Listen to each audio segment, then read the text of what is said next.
आम्हाला आज नड्डा साहेबांनी सर्व महाराष्ट्राच्या सर्व लोकसभा राज्यसभाच्या खासदारांना सर्वांना बोलवलं होतं.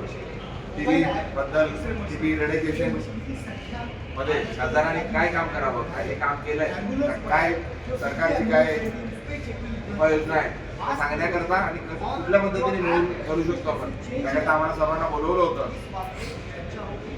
त्यांनी चांगल्या पद्धतीने काय काय मदत करणार आहे सरकारने सांगितलं. पण माझं मी खासदार झाल्यापासून आणि खासदार व्हायच्या अगोदरपासून या विभागाचं मी प्रतिनिधित्व करतो.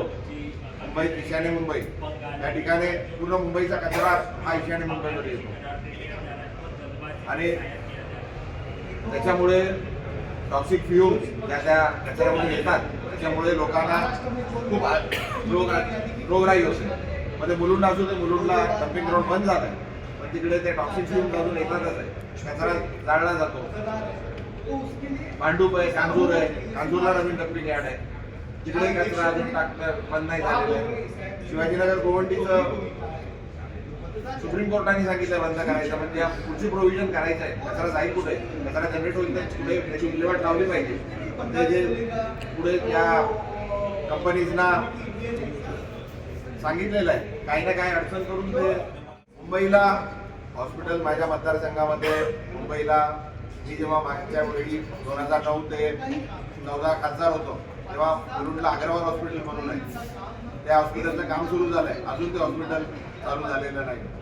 ते माझ्या खासदार होण्याची वाट बघत होते, पण मला आता खासदार होऊन 1.5 वर्ष झालंय. आता तरी ते हॉस्पिटल चालू झालं पाहिजे. तिकडे स्टाफ मिळत नाहीये. भांडूपला दुसरं हॉस्पिटल तयार होत असतं, त्याचे अजून काय काम लवकर होत नाहीये. शिवाजीनगर गोवंटी ज्या ठिकाणी पूर्ण कचरा येतो, बायोमेडिकल वेस्ट ज्या ठिकाणी येतं आणि लोकांना त्या ठिकाणी मल्टी ड्रग रेजिस्टन्सी झालेली आहे. म्हणजे जनरल सरकारच्या सर्वेप्रमाणे जनरल आयु 73 ते 79 इयर्स आहे, पण शिवाजीनगर गोवंटीमध्ये राहणाऱ्या लोकांनी आणि आजूबाजूच्या लोकांना तिथली आयु 39 इयर्स झाली. ही ऑफिशियल रेकॉर्डचं सांगतो. तर आणि मल्टीड्रग रेजिस्टन्सी त्याने अशीच झालेली आहे. टीबी झाल्यानंतर जर वेळेवर औषध घेतलं नाही तर मल्टीड्रग रेजिस्टन्सी होते, पण त्या लोकांना ऑलरेडीच तिकडे मल्टीड्रग रेजिस्टन्सी आहे. तर टीबी झाल्यावरती मरणाशिवाय दुसरं काय पर्यायच नाही. तर आपण सर्व खासदारांनी मिळून आपल्या आपल्या विभागातल्या समस्या सांगितल्या. ठाण्याच्या खासदारांनी सांगितलं, सर्व खासदारांनी सांगितलंय, पण त्याला पार्लमेंटमध्ये बोलून देत नाही. त्यांची वारंवार वेळ घेऊन ते वेळ देत नाही.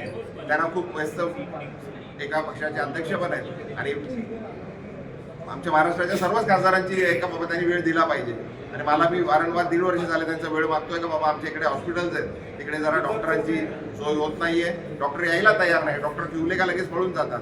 त्याकरता मी त्यांना विनंती केली, त्यांनी अश्युअर केलंय का बाबा मुंबईला येऊन मी सर्व बघेन. आणि खास करून शिवाजीनगर गोवंटीमध्ये 500 1000 बेडचे हॉस्पिटल झालेले आहेत, पण काय अजून त्या हॉस्पिटलमध्ये चालू होण्याचं काय मार्ग नाही. आश्वासन दिलं तुम्हाला भेटीचं, मुंबईत येऊन भेटू म्हणले. दिल्लीतल्या भेटीचं तुम्ही जेव्हा वेळ मागता तेव्हा तुम्हाला नाही ते बोललेत का दिल्लीत पण भेटूया आणि मुंबईत पण ते स्वतः येऊन पाहणी करून कसं लवकरात लवकर सर्व हॉस्पिटल चालू होतील याचा प्रयत्न करणार. बघू आता सांगितलं तर पुढे काय होतं आता बघूया. थँक्यू.